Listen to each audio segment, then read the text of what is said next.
নাটক ও চলচ্চিত্র দুই জায়গাতেই জনপ্রিয় অভিনেত্রী নুসরাত ইমরোজ তিশা অভিনয় দক্ষতায় দর্শকের মনে জায়গা করে নিয়েছেন তিনি। সম্প্রতি তিশার বেলি ডান্সারের একটি ভিডিও সামাজিক যোগাযোগ মাধ্যমে ভাইরাল হয়েছে। এ বিষয়ে রিউমার স্ক্যানার টিমের অনুসন্ধানে জানা যায়, প্রচারিত ভিডিওতে নৃত্য পরিবেশনকারী নারী নুসরাত ইমরোজ তিশা নন। ওই ভিডিওতে এটি ইশিকা সিং রাজপুত নামের এক ভারতীয় বেলি ডান্সারের ভিডিও।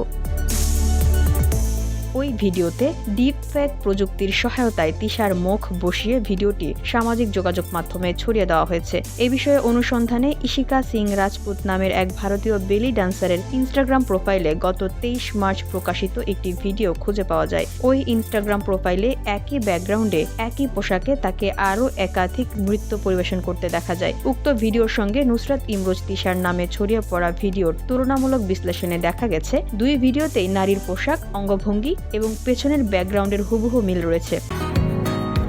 বসুন্ধরা, উত্তরা, বনশ্রী, কুড়িল ও বাড্ডা সহ রাজধানীর বিভিন্ন স্থানে অভিজাত ও অত্যাধুনিক মানের ফ্ল্যাট কেনার এক নির্ভরযোগ্য প্রতিষ্ঠান প্লেজেন্ট প্রপার্টিজ লিমিটেড।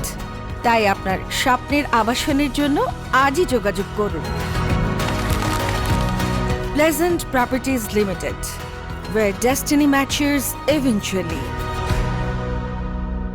ভিন্নতা শুধু নারীদ্বয়ের মুখমণ্ডলের ক্ষেত্রে লক্ষ্য করা যায়। অর্থাৎ ডিজিটাল প্রযুক্তির সহায়তায় ভারতীয় ওই নারীর নাচের ভিডিও সম্পাদনা করে তাতে নুসরাত ইমরোজ তিশার মুখ বসিয়ে সামাজিক যোগাযোগ মাধ্যমে ছড়িয়ে দেওয়া হয়েছে। এই ধরনের ভিডিও সম্পাদনাকে বলা হয় ডিপফেক। ডিপফেক হলো বাস্তবসম্মত দেখতে কিন্তু নকল বা কিছুটা পরিবর্তিত কন্টেন্ট, যা ভিডিও বা অডিওর উপাদান সম্পাদনা করে তৈরি করা হয়। এই প্রযুক্তির সহায়তায় একজন ব্যক্তির এমন কিছু ভিডিও বা অডিও কন্টেন্ট তৈরি করা সম্ভব যা তিনি নিজে বলেননি বা করেননি। সুতরাং অভিনেত্রী নুসরাত ইমরোজ তিশার নাচের দৃশ্য দাবিতে ইন্টারনেটে প্রচারিত ভিডিওটি এডিটেড বা সম্পাদিত।